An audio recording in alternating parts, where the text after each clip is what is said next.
Así que le doy las bienvenidas una vez más a todos.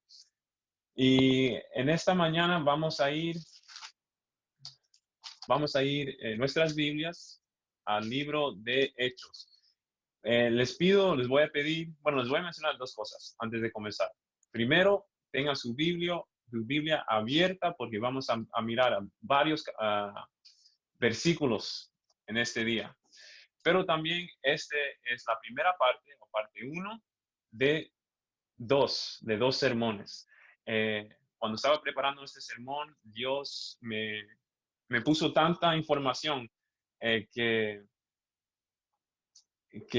hablando con Wendy, orando, decidí eh, eh, hacer dos prédicas, o sea, dividirlo en dos sermones. Así que esta es la primera parte de la serie que está titulada ¿Dónde está tu Dios? ¿Dónde está tu Dios? Así que vamos a abrir nuestras Biblias al libro de Hechos, capítulo 7. Capítulo 7. Y antes de leer, vamos a tener una oración. Oremos. Amado Dios y eterno Padre, santo y alabado sea tu nombre, Señor, ahora y para siempre. Gracias, bendito Dios, que has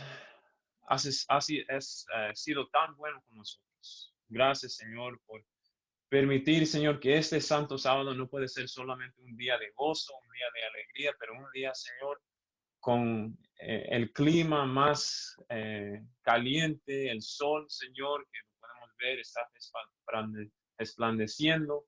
Gracias, Señor, te damos porque este sábado puede ser algo diferente comparado a la semana, Señor. Gracias, Señor, porque tenemos la oportunidad de abrir tu palabra y escuchar un mensaje más, un mensaje, Señor, de tu amor, un mensaje, Señor, de cómo tú has estado con tu pueblo, cómo tú has estado con cada uno de nosotros.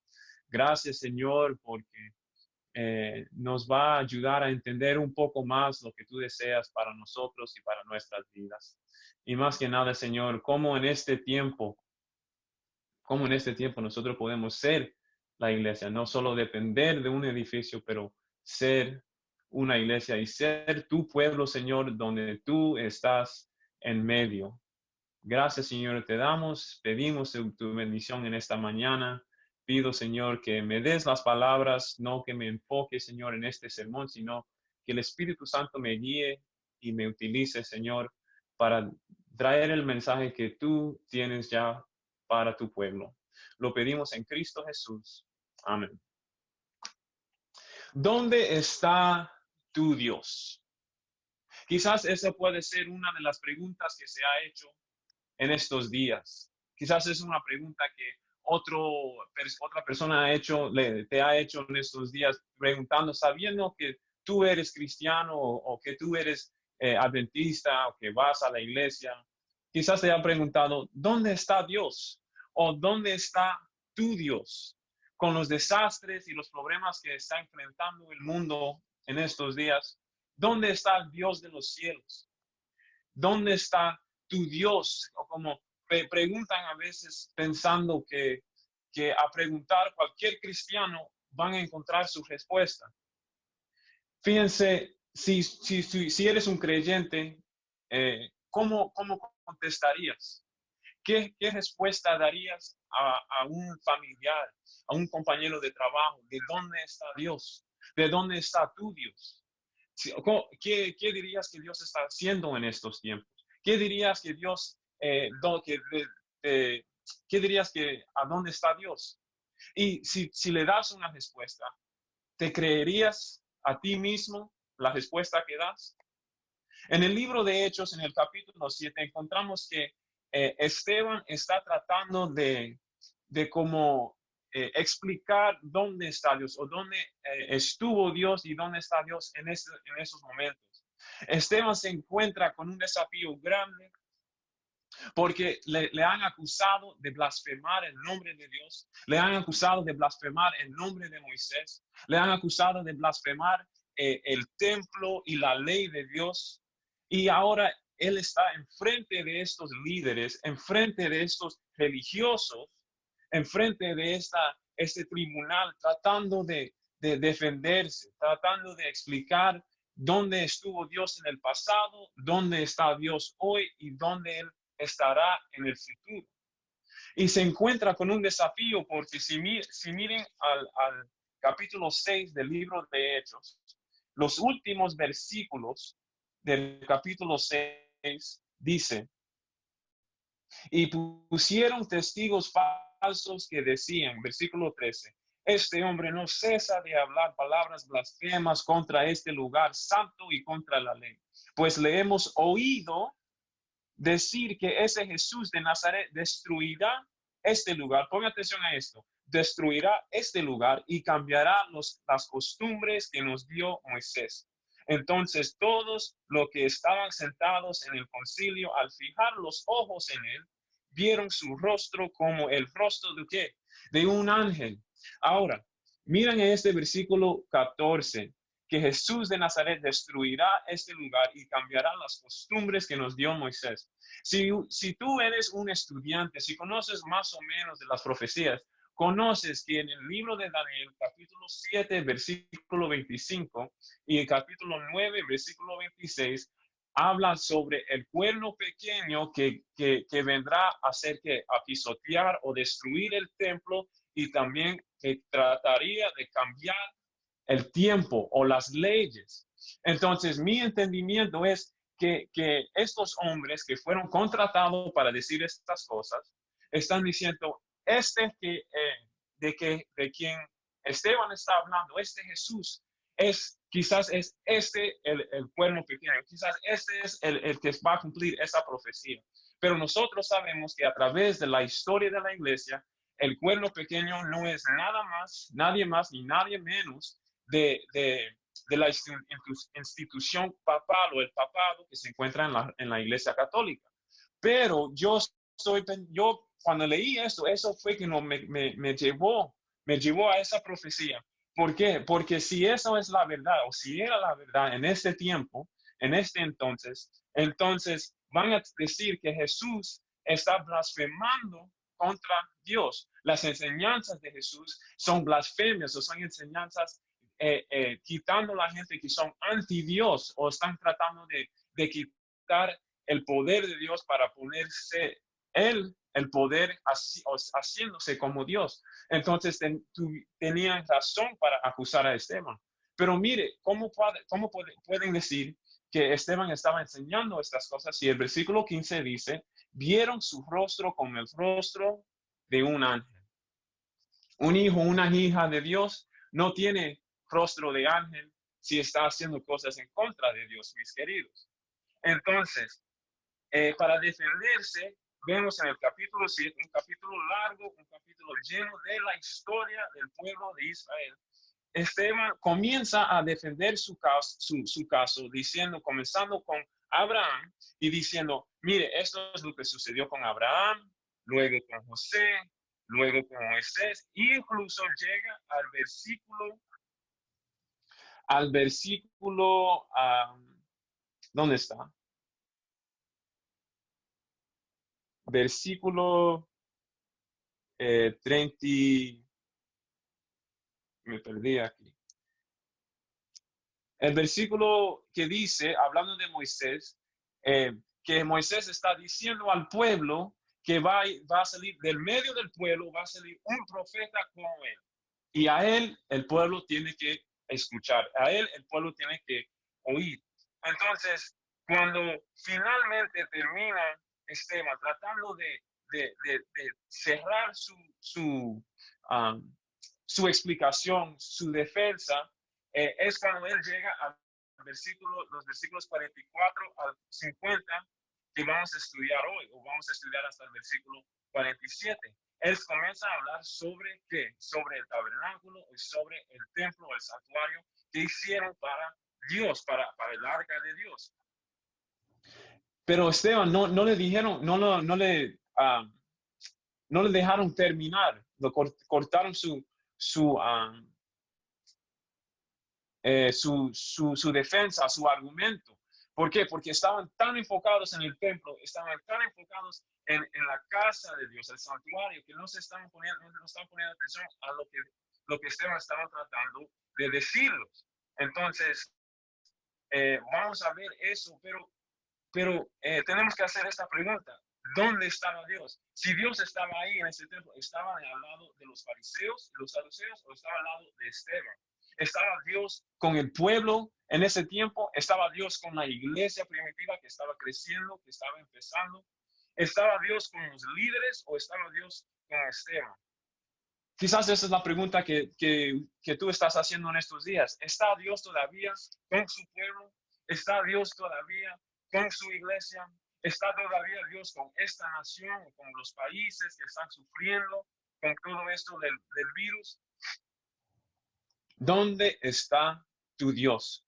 Hoy veremos a través de esos versículos que Dios no se puede contener en un tabernáculo, y Dios no se puede contener en un edificio, que muchas veces pensamos en una cosa que a la adoración es en un lugar o un espacio o un tiempo, pero que Dios, la adoración va más allá de solo un edificio o que va más allá de solo un lugar o un tiempo.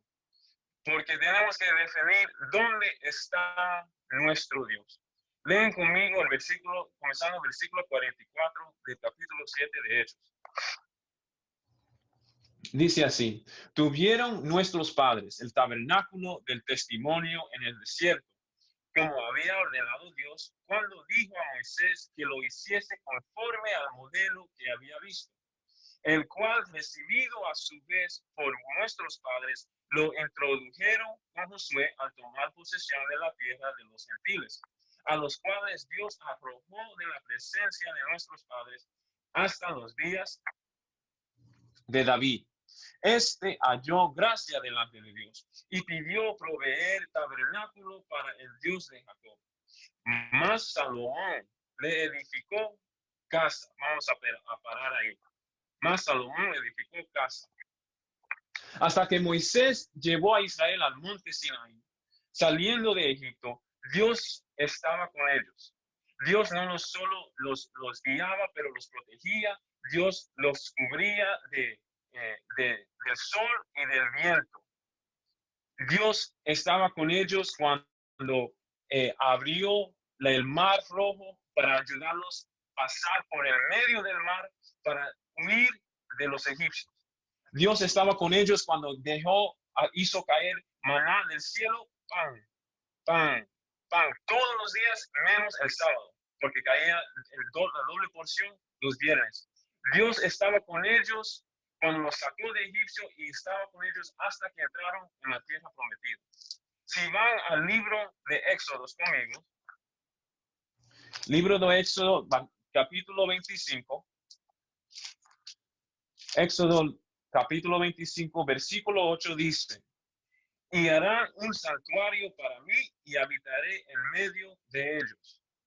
Ahora, cuando está hablando de un santuario, está hablando de un lugar santo, un lugar sagrado, un lugar separado del resto del pueblo de Israel.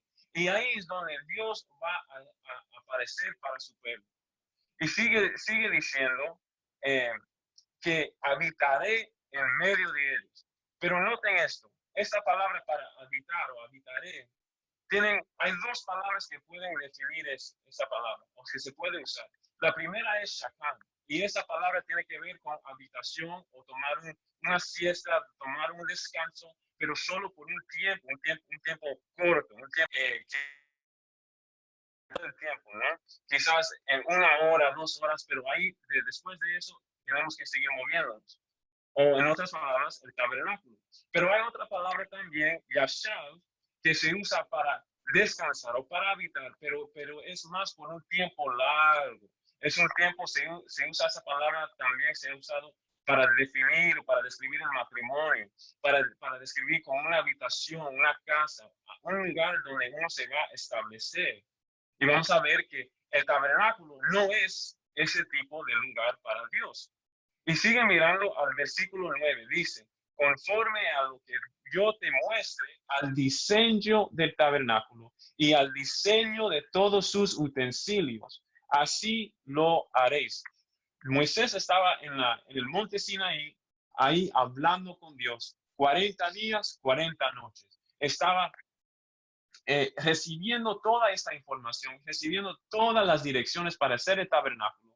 Y apenas había salido de Egipcio, entonces el tabernáculo, aunque tenía los recursos, aunque tenían las ofrendas que el pueblo de Israel le dio a Moisés, escuchan esto, el pueblo de Dios ofreció el deseo de ellos para dar estas ofrendas, ese oro, la plata, el bronce, todo, los pieles de chivo, los pieles de animales para cubrir el tabernáculo. Eso salió desde su corazón.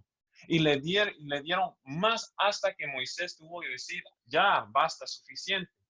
Ya tenemos más que suficiente para terminar este proyecto para Dios. Entonces, eso se demuestra un corazón de mayordomía, un corazón de dar, de agradecerle a Dios por todo lo que Dios hizo por ellos, a sacarlos de la esclavitud. Y cuando estaban preparando este tabernáculo, no pudo ser un tabernáculo donde se iba a quedar, donde se iba a establecer y no se podía mover, ¿no? Ellos todavía tenían que pasar por el desierto para entrar en el lugar prometido, en la tierra prometida. Así que se tenía que armar y desarmar. Se tenía que cada uno poder llevarse un pedazo, un utensilio, uno de los muebles para cargarlo y seguir moviendo, porque eso no era la tierra prometida. Y cuando Dios está hablando de esto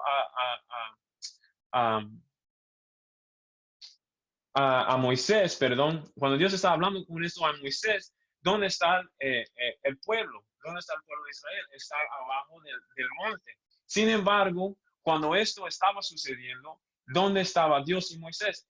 Arriba del monte, encima del monte. No estaban en el tabernáculo. ¿Por qué? Porque Dios todavía se estaba comunicando, se estaba dirigiendo a su pueblo a través de cómo Él se quería manifestar. No necesitaba un tabernáculo en ese momento. Quizás podemos pensar en eso. Quizás el tabernáculo tenía otro sentido que vamos a ver más adelante. Pero déjame preguntarles esto. A construir el tabernáculo, a tenerlo ya establecido en la tierra, a ver la nube de Dios, la presencia de Dios descender del cielo y la nube de Dios ascender otra vez al cielo, a ver los sacerdotes entrar con los sacrificios, a ver las personas que tenían que llevar su cordero o su chivo a sacrificarlo por sus pecados, a ver a las personas salir con la alegría que ya no tenían sus pecados encima de ellos, a ver que una vez al año el sumo sacerdote tenía que entrar en el lugar santísimo para hacer la expiación, para purificar el santuario, para purificar al pueblo de Israel y para limpiar él mismo de sus pecados. ¿Tú crees que todo esto, ese rito, todo esto del tabernáculo ayudaba a Israel a no pecar? ¿Tú crees que esto, al tener este tabernáculo, los aguantó de pecar, de cometer pecados, o los aguantó los mantuvo, perdón, en la presencia de Dios? ¿O tú crees que solamente porque ellos tenían esto, que esos les conmovieron el corazón o los convencieron que, ay, yo tengo que cambiar, tengo que vivir una vida mejor? Quizás para muchos, pero otros no sabemos. Pero ¿qué significa el templo para tu vida hoy? ¿Qué significa la iglesia donde tú vas, donde tú te reúnes? ¿Qué significa el templo, el edificio? No la iglesia, porque la iglesia son la gente, pero el edificio. ¿Qué significa el tabernáculo para ti hoy? Fíjense, la iglesia o el templo no te impide a pecar, ¿no? Porque mira cómo estaba sucediendo. El pueblo de Israel en la parte de abajo del monte. Moisés arriba en el monte con Dios. 40 días, 40 noches. Moisés adorando a Dios, Israel ya llegó al punto donde comenzó a adorar a sí mismo, se pusieron a actuar como si estuvieran todavía en Egipcio, hasta que llegaron al punto a qué? A adorar un ídolo, a adorar un becerro. Entonces, solamente por ser el pueblo de Dios no significa que Dios está con ellos, porque Moisés estaba arriba, ellos estaban abajo, en la misma área, pero ¿con quién estaba Dios?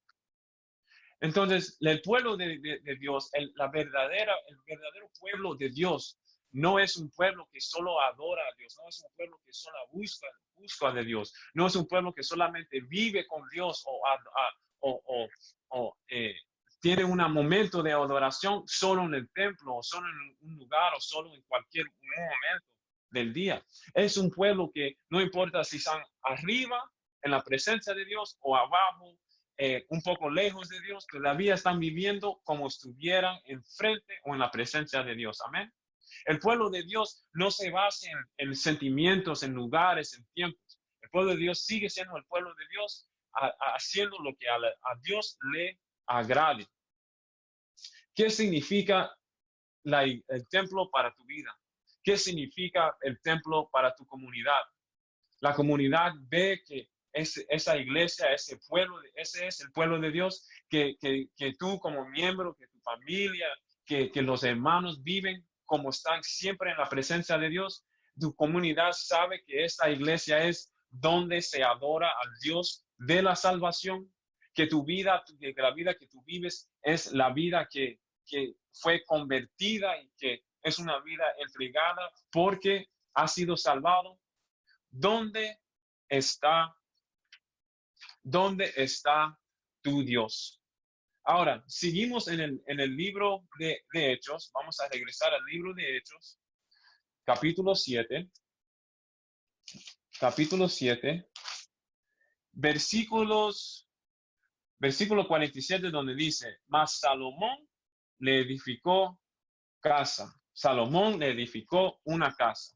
Los israelitas, dice aquí que los israelitas tuvieron el tabernáculo y se lo llevaron por todo el desierto, entraron a la tierra prometida, construyeron sus casas, ahí pusieron el tabernáculo de nuevo, cuando hasta el tiempo del rey Saúl, cuando el primer rey de Israel, y Dios lo hizo rey. En ese momento todavía tenía el arca y el tabernáculo. Y aunque Saúl era rey, todavía Dios vio que él hacía las cosas a su manera y no a la manera de Dios. Y cuando le llegó el momento que ya Dios le iba a quitar el reino de Saúl, ¿a quién se lo dio? Se lo dio a David, que unos años después David llegó a ser el rey y Saúl, desafortunadamente, sus hijos murieron. Y este David no era solo un rey, pero era un pastor, era humilde, era un hombre que su corazón deseaba hacer las cosas que le agradan a Dios. Y este hombre no solo era un pastor ni era rey, sino era hombre valiente, un hombre de guerra, un hombre de fuerza, un hombre de fortaleza, un hombre que Dios bendijo sus manos y su mente para hacerle guerra a los enemigos de Dios y a los enemigos del pueblo de Israel. Pero no solamente él, sino él tenía sus hombres valientes a su lado. Era un hombre tan poderoso que a un día cuando estaban regresando de una batalla, entraron en la ciudad y a Saúl le dijeron, oh, Saúl mató sus miles. Pero ¿qué le dijeron a David? Pero David sus 10,000. Un hombre valiente, un hombre que tenía el Espíritu de Dios y que tenía la bendición de Dios. Pero por ser un hombre valiente, por ser un hombre de guerra, Dios no le permitió hacerle un tabernáculo, un templo. David tenía en su mente, si lo puedes mirar en 2 Samuel 7:2, David lo tenía en su mente, en su corazón, a edificar una casa grande, una casa de gloria para el Señor de los cielos. Él dijo un día, ¿cómo es que yo vivo en un palacio, un palacio hecho de cedro?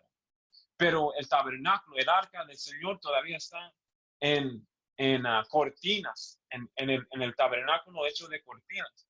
Y él tenía el deseo, pero Dios le vino a Natanael y le dijo, no, él no me puede ser no me puede ser hacer una casa. ¿Por qué? Porque debido que mucha sangre ha derramado, mucha sangre de los enemigos del Señor. Pero vino la promesa vino para Salomón. Él dijo, tú no lo puedes hacer, pero Salomón me va a construir un templo, porque Salomón va a ser un hombre de paz y en su tiempo, en su reinado, Israel va a tener ese tiempo de paz también. La promesa fue para Salomón hasta que comenzó a pecar y hacer las cosas malas en los ojos de Dios.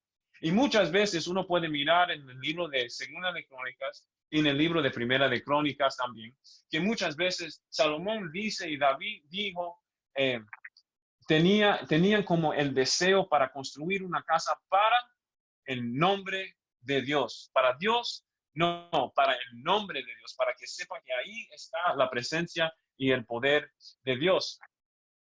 Y también pueden ver en Primera de Crónicas, vamos a ir ahí rapidito, Primera de Crónicas, versículo o capítulo 28, versículo 19. Primera de Crónicas, capítulo 28, versículo 19 dice, todas estas cosas, dijo David, me fueron trazadas por la mano de Jehová, que me hizo entender todas las obras del diseño. David tenía el deseo, el anhelo para construir una casa para Dios, pero Dios no lo permitió. Pero lo que Dios le hizo fue, le dio el diseño, le dio las instrucciones, lo que él iba a necesitar. Y vayan conmigo ahora a Primera de Crónicas, de capítulo 22. Y voy a llegar al punto aquí. Quiero que ustedes me sigan porque vamos a llegar al punto. Vamos a ver cuáles son algunos detalles de este templo. Recuerden, Israel comenzó con el tabernáculo en el desierto. Ahora están edificando un templo, un tabernáculo de Dios que iba a continuar se oponía, ¿no? Que iba a continuar por mucho tiempo, hasta que sabemos que la historia de Babilonia y con lo que sucedió ahí. Pero mira conmigo Primera de Crónicas, capítulo 22, versículos 14 al 16. A David hablando aquí. He aquí, yo con grandes esfuerzos he preparado para la casa de Jehová 100,000 talentos de oro y 1,000,000 de talentos de plata y bronce y hierro sin medida, porque es mucho. Asimismo, he preparado madera y piedra, a lo cual tú añadirás. Tú tienes contigo muchos obreros, canteros, albañiles, carpinteros y todo hombre experto en toda obra. Del oro, de plata, del bronce y del hierro no hay cuenta. Levántate y manos a la obra, y Jehová está contigo. Sigue diciendo en el libro Segunda de Crónicas, capítulo 3, vayan conmigo, Segunda de Crónicas, capítulo 3, donde Salomón estableció este templo. Capítulo 3, versículo 1, dice, comenzó Salomón a edificar la casa de Jehová en Jerusalén, en el monte Moría, que había sido mostrado a David su padre, en el lugar que David había preparado en la era de Ornán, Jebuseo. Ahora, eso no iba a ser cualquier lugar, no iban a ponerlo ahí al lado del palacio, no, tenían que buscar un lugar con importancia, con intención, un lugar como sagrado, santo, porque no era solo un lugar donde Dios se apareció a David. ¿Dónde sabemos de que se encuentra, en qué historia se encuentra este monte, el monte Moría? Cuando Abraham estaba llevando a Isaac a sacrificarlo. Cuando Dios se reveló a Abraham y le dijo, yo voy a proveer el sacrificio, yo voy a proveer el chivo o la oveja. Yo voy a confirmar mi pacto contigo. Entonces, ahí donde donde se encuentra ese compromiso, ese pacto de nuevo que Dios ha hecho con nosotros. Ahí en ese templo, Dios iba a proveer ¿qué? El sacrificio para su pueblo. Amén. Entonces, Sigue diciendo, si van conmigo a los versículos 11, bueno, van conmigo al versículo 13. Versículo 13 de este mismo capítulo. Dice, estos querubines tenían las alas extendidas por 20 codos y estaban en pie con los rostros hacia la casa. Ok, ¿qué significa esto? Que entre los dos querubines que estaban en el lugar santísimo y sus alas, la medida de sus alas, de una ala a la otra ala, y ese ala tocando a la ala del otro querubín, y la segunda ala de ese querubín tocando la pared, y expandía 30 pies de ancho. O sea, si el lugar santísimo era cuadrado, 30 por 30 de pies, o más, un poco más de 9 metros. ¿Qué significa eso? Que fue un templo inmenso, que fue grande, que no fue algo pequeño, que fue un templo grande, maravilloso, que Salomón hizo para Dios. Y fíjense, eh, todo esto todavía no se pudo llamar donde Dios iba a habitar Yahshua eternamente. ¿Por qué estoy haciendo un énfasis en esto? Porque aunque se pueda hacer un énfasis en un templo grande, pequeño, lujoso, sencillo, todavía no es donde Dios mora y morará por la eternidad, mis queridos. Miren conmigo. Primera de Crónicas, capítulo 28. Primera de Crónicas, capítulo 28, versículo 2. Capítulo 28, versículo 2 dice, y levantándose el rey David, puesto en pie, dijo, oídme, hermanos míos y pueblo mío. Yo tenía el propósito de edificar una casa en la cual reposara el arca del pacto de Jehová, y para el estrado de los pies de nuestro Dios. Y había ya preparado todo para edificar. Una casa para qué? El arca del pacto, pero un estrado de pies para qué? Para el Señor. O sea, Dios no está limitado a edificios. Dios no está limitado a casas. Dios no está limitado a lugares sagrados y santos. Edificaron esta casa, edificaron este templo, edificaron el tabernáculo, pero aún Dios se aparecía a cualquier persona, a cualquier lugar, en cualquier momento. Dios no está limitado a casas. ¿Dónde está tu Dios ahora? ¿Dónde está tu Dios, mis queridos? Cuando vemos cómo Babilonia, como el ejército destruyó todo el templo, cómo maltrató a la gente, cómo maltrató el templo, la casa de Dios. Lo más triste no era para ellos que perdieron el tiempo para hacerlo. No fue el dinero que gastaron, el oro, la plata y el bronce. No fue el lujoso que se dio. La tristeza es que esa era la manera que el pueblo de Israel se iba a reconciliar con Dios, donde ellos iban a ser limpiados de sus pecados, donde ellos iban a encontrar la presencia de Dios para salir de ese templo sin sus pecados, donde todo el pueblo de Israel iba a ser limpiado de sus errores, de sus pecados, una vez al año, y ya no tenían que vivir en ese temor, si Dios me va a perdonar o si no me va a perdonar. Si yo tengo que vivir o morir en estos pecados, o si voy a ser limpiado de mis pecados, mis queridos. ¿Dónde está tu Dios? Miren conmigo a Segunda de Crónicas. Segunda de Crónicas, versículos 30. Y mientras que yo leo esto, yo quiero que piensen en un momento. Piensen lo que Salomón está diciendo aquí y lo que Salomón está diciendo a nosotros hoy en día. Segunda de Crónicas, capítulo 6, versículo 28. Dice, si hubiere hambre en la tierra, o si hubiere pestilencia, si hubiere tizoncillo o añulo, langosta o pulgón, o si los sitiaren sus enemigos en la tierra en donde moren. Escuchen bien, cualquier plaga o enfermedad que sea, toda oración y todo ruego que hiciere cualquier hombre, o todo tu pueblo Israel, cualquiera que conociere su llaga y su dolor en su corazón, si extendiere sus manos hacia esta casa, tú oirás desde los cielos, desde el lugar de tu morada, y perdonarás y darás a cada uno conforme a sus caminos, habiendo conocido su corazón, porque solo tú conoces el corazón de los hijos de los hombres. Amén. Hermanos y hermanas, amigos, familia, ¿cómo estamos nosotros en estos días de esta pandemia? ¿Cómo estamos nosotros con Dios en los ojos de Dios?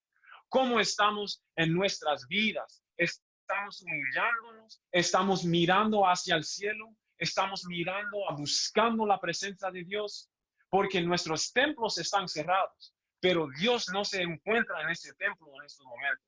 Él puede estar ahí cuando nosotros estamos ahí, pero Dios está ahora en el cielo, está en su yashav, en su habitación eterna. Estamos humillándonos, buscando que Dios que haga un milagro, un cambio en nuestra vida.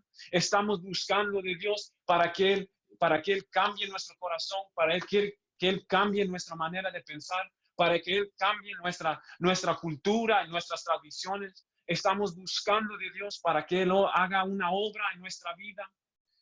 No tenemos que ya mirar hacia un lugar, no tenemos que mirar hacia Jerusalén, hacia el templo, no tenemos que esperar y ver que se va a construir un templo para que venga el Mesías. No, el Mesías ya vino. No tenemos que mirar hacia un lugar, un templo, a hacer sacrificios. No tenemos que mirar hacia Hamilton, hacia Wildwood, hacia Vineland o hacia Swedesboro, a otro lugar, otra iglesia para buscar la presencia de Dios o para buscar la misericordia y el perdón de Dios. ¿Cómo estamos haciendo en estos días? ¿Saben? Cuando el pueblo de Israel fue exiliado, sacado de Jerusalén, donde estaba el templo, y fueron sacados y fueron llevados más de 700 millas a Babilonia. Ahí pasaron 70 años. ¿Y qué hacían muchos de ellos? Buscando, esperando que se haga la voluntad de Dios, humillándose. Algunos se conformaron. Algunos se conformaron a la cultura, algunos se conformaron a las tradiciones, algunos se conformaron a la comida, a la manera de vivir. Pero otros estaban mirando y buscando que se cumpliese el tiempo de Dios, que se haga la voluntad de Dios para el pueblo en ese tiempo, que era humillarse, que era buscar el perdón de Dios, que era buscar la misericordia de Dios para su pueblo, para que un día estén preparados para regresar a Jerusalén. Pero nosotros, hermanos, ¿hacia dónde estamos mirando? ¿Hacia dónde estamos buscando y enfocando nuestra atención? Estamos tomando el tiempo para afligir nuestros corazones, el corazón en estos días. Estamos tomando el tiempo para estudiar y ponernos más en las manos de Dios para que Él nos saque de este mundo espiritualmente. O estamos más enfocados en el trabajo, en el dinero, en mi estatus, en mi salud, en no compartir. ¿En qué estamos enfocados? Dios quiere que este tiempo lo tomemos como un tiempo para prepararnos, para consagrarnos, para enfocarnos en nuestras prioridades. Este no es tiempo para esperar que se abra el templo para una adoración verdadero, para orar, para juntarnos. No, que quizás no se va a abrir los templos. ¿Y qué sucede entonces? Y tenemos que seguir adorando así. ¿Vamos a seguir esperando? ¿O vamos a mirar hacia el cielo donde Dios está? Nuestros templos están cerrados, pero no fueron destruidos. Pero todavía podemos comunicarnos con Dios, el Dios de los cielos, el Dios de nuestra salvación. Y si es que llegamos a regresar a nuestro templo, a nuestra iglesia, ¿qué entonces? ¿Vamos a seguir construyendo? ¿Para qué? ¿Construir para atraer más personas? ¿Para construir, hacer cosas para quizás hacerlo mirar como el templo de Salomón? ¿O vamos a ir a edificar nuestra vida espiritual, para edificar, ayudar a nuestros hermanos que se edifiquen también? Porque el templo no va a llamar la atención a la gente a llegar a la iglesia. El templo no va a llamar a las personas a arrepentirse. El templo no va a llamar a las personas para se convierten. Va a ser nosotros, nuestra vida, nuestra manera de vivir, nuestro estilo, nuestro compromiso con Dios. que va a llamar a la gente a adorar el Dios verdadero que estamos adorando. El templo no va a llamar a las personas a una vida o a salir del mundo para ser salvados en Cristo. Nosotros tenemos que vivir esa vida. Nosotros tenemos que ser el ejemplo de la salvación para que el mundo entonces llegue a la iglesia a ser salvados también. ¿Qué dice nuestro estilo de vida? Este templo que yo llevo, ¿qué dice mi cuerpo? ¿Qué dice cómo yo como, cómo yo vivo, cómo yo hablo, cómo me expreso, cómo me comporto con la gente? Porque este es el templo de Dios también. No solamente se está haciendo una limpieza en el santuario celestial, se tiene que hacer una limpieza también en el templo espiritual donde mora el Espíritu Santo. ¿A qué espíritu estamos dejando que llegue a nuestro corazón? ¿A qué espíritu estamos dejando que entre en nuestro hogar? ¿A qué estamos siendo influenciados? ¿Por qué estamos siendo distraídos? Estas cosas están afectando a nuestra vida espiritual. Solo hay dos espíritus en este mundo: el espíritu de Dios y el espíritu del enemigo. Y uno o el otro va a estar dentro de nosotros. El Espíritu de Dios moraba en su tabernáculo cuando su presencia estaba ahí. El Espíritu de Dios, el Espíritu Santo, quiere también estar en nuestro tabernáculo, quiere estar en nuestro templo, porque Él quiere dirigir cada parte de nuestra vida que sea una adoración al Dios verdadero. Amén. ¿A qué Dios o a qué Espíritu vamos a dejar que vive en nuestro corazón? ¿A qué tipo de vida o qué Dios estamos sirviendo? ¿A qué tipo de Dios estamos enfocándonos en estos días? ¿Al Dios eterno o al Dios de este tiempo? ¿Al Dios inmortal o al Dios mortal que fue creído como uno de nosotros también? Estamos creyendo y estamos adorando al Dios que dio su vida para nuestra salvación, que entregó su vida como un sacrificio para darnos la vida eterna. ¿O estamos adorando y pasando más tiempo con el Dios de este mundo? El Dios que no solamente nos quiere quitar el tiempo y el dinero y nuestra salud y nuestra vida, pero también nos quiere quitar la salvación. ¿A qué Dios estamos adorando? ¿A qué Dios estamos permitiendo que entre en nuestra casa y en nuestra vida y en nuestro templo? ¿Dónde está tu Dios? ¿Dónde está tu Dios, mis hermanos? Hoy es el día que Dios nos ha llamado a tomar una decisión. Hoy es el día que Dios nos ha llamado a ser consciente de lo que está sucediendo. Dios está llamando a su pueblo a levantarse, a despertarse, a prepararse para lo que está por venir. ¿Dónde está tu Dios? ¿Está encerrado en un templo? ¿Está encerrado en un lugar en su casa? ¿Está encerrado aquí en su Biblia? No, el Dios verdadero está por todas partes. No puede estar confinado o solamente separado en un templo. No puede estar separado solamente en una Biblia. Está donde nosotros queremos que Él está. Entonces, si nosotros somos adorando, si estamos adorando en espíritu y en verdad, en cada parte de nuestra vida, en cada momento de nuestro día, Dios está con nosotros. Hermanos, el llamado de esta mañana es consagrarnos de nuevo. Si tú quieres tomar esa decisión, si tú quieres consagrarte de nuevo, si es la primera vez que te quieres consagrar y ponerte en las manos de Dios, ahora es el tiempo para hacerlo. Ahora es el tiempo para decir: Dios, perdóname. Dios, límpiame. Dios, ten misericordia de mi vida. Lávame y cámbiame. Si esa es tu decisión, hermanos, amigos, pon tu mano derecha sobre tu corazón y vamos a tener una oración especial. Oremos. Amado Padre y bendito Dios, Dios de los cielos y de la tierra, nos ponemos en tus manos, Señor, para que se haga tu voluntad en nuestras vidas. Nos ponemos en tus manos, Señor, para que nos limpie, para que nos restaura, para que, Señor, nos ayude a hacer de acuerdo a tu voluntad. Que nos ayude, Señor, a vivir la vida que tú deseas que vivimos. Señor, pedimos que tengas misericordia de tu pueblo, de tus hijos, Señor, porque hemos fallado, pero no queremos seguir igual, Señor. No queremos seguir en la misma. No queremos, Señor, seguir fallando. Transfórmanos, Señor. Cámbianos a nosotros, Señor, a nuestras familias.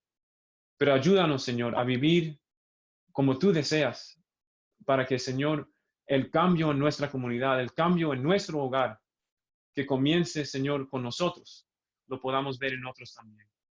Porque, Señor, vivimos nuestra vida por fe en la salvación de Cristo Jesús. Y así debemos de eh, mostrar, Señor, nuestra fe y nuestra salvación. Lo pedimos en Cristo Jesús. Amén. Amén. Muchas gracias, hermanos. Que tengan un feliz sábado. Espero que lo puedan disfrutar hoy. Ya salió el sol, se va a poner un poco más caliente. Que Dios los bendiga. Abrazos de nuestra familia a la suya.